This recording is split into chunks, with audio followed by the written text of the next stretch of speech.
Hello guys, কেমন আছেন আপনারা? অবশ্যই আপনারা সবাই ভালো আছেন। আপনাদের দোয়া আশীর্বাদে আমিও ভালো আছি।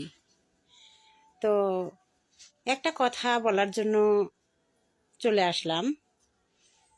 2 দিন অসুস্থ ছিলাম, তাই টিকটকে আসি নাই। কারোর সাথে দেখা সাক্ষাৎ হয় নাই আমার। শরীরটা ভালো ছিল না। তো সবাই আমার জন্য দোয়া করবেন, আমি যেন সুস্থ থাকি, ভালো থাকি, আমার ফ্যামিলি যেন ভালো থাকে। সবার কাছে এই দোয়াটাই আশা করব।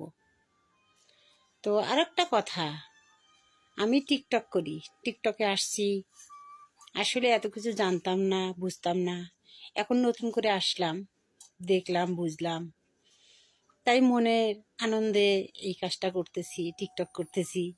আসলে আপনারা সেটা নিয়ে কে কি বলেন জানি না, তবে আমার কাছে ভালো লাগে।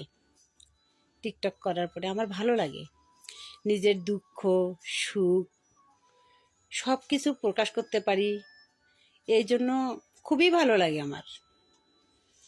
যাই হোক, আপনারা সবাই ভালো থাকিয়েন, আমার ফ্যামিলির জন্য দোয়া করিয়েন, যেন ভালো থাকতে পারি। খোদা হাফেজ।